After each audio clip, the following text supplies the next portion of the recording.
ಅಭಿನಂದನೆಗಳನ್ನು ಸಲ್ಲಿಸುತ್ತೇನೆ. ಅದೇ ರೀತಿಯಾಗಿ ನಮ್ಮ ಜಾತ್ರಾ ಮಹೋತ್ಸವ ನಿಜವಾಗಲೂ ಅಂದರೆ ತಮ್ಮ ಜಾತ್ರೆಯಲ್ಲಿ ನಮ್ಮಲ್ಲಿ ಕೂಡ ಜಾತ್ರೆ ಆಗುತ್ತೆ.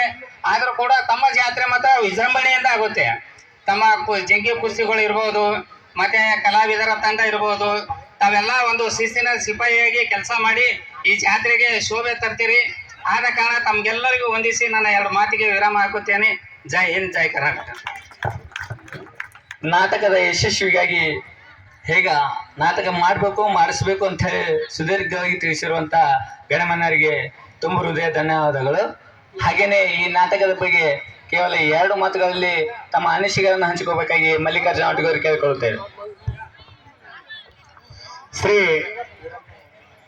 ಶರಣಬಸವೇಶ್ವರ ಜಾತ್ರಾ ಮಹೋತ್ಸವ ಅಂಗವಾಗಿ ಇವತ್ತು ತಾಯಿಗೆ ತಕ್ಕ ಮಗ ಅರ್ಥಾತ್ ಕಳ್ಳಗುರು ಸುಳ್ಳ ಶಿಷ್ಯ ಅಂತ ಹೇಳಿ ಅದ್ಭುತವಾದ ನಾಟಕವನ್ನು ಪ್ರದರ್ಶನ ಇದೆ. ಹಾಗಾಗಿ ಈ ನಾಟಕಕ್ಕಾಗಿ ಎಲ್ಲ ತಾಯಂದಿರು ತಂದೆಂದರು ಎಲ್ಲರೂ ಬಂದಿದ್ದೀರಿ. ಹಾಗಾಗಿ ಏನು ಈ ನಾಟಕದ ಸಂದೇಶ ಇದೆಯಲ್ಲ, ಅದೆಲ್ಲರೂ ಕೂಡ ಒಳ್ಳೆ ಒಳ್ಳೆ ವಿಚಾರಗಳನ್ನು ನಮ್ಮ ಜೀವನದಲ್ಲಿ ಅಳವಡಿಸ್ಕೋಬೇಕು ಅನ್ನೋ ನಿಟ್ಟಿನಾಗೆ ಇಡೀ ಎಲ್ಲ ಕಡೆ ಎಲ್ಲ ಜಾತ್ರಾ ಮಹೋತ್ಸವ ಆಗಲಿ, ಎಲ್ಲ ಧಾರ್ಮಿಕ ಕ್ಷೇತ್ರಗಳಾಗಲಿ ಈ ತರ ನಾಟಕ ಹಮ್ಮಿಕೊಂತಾರೆ.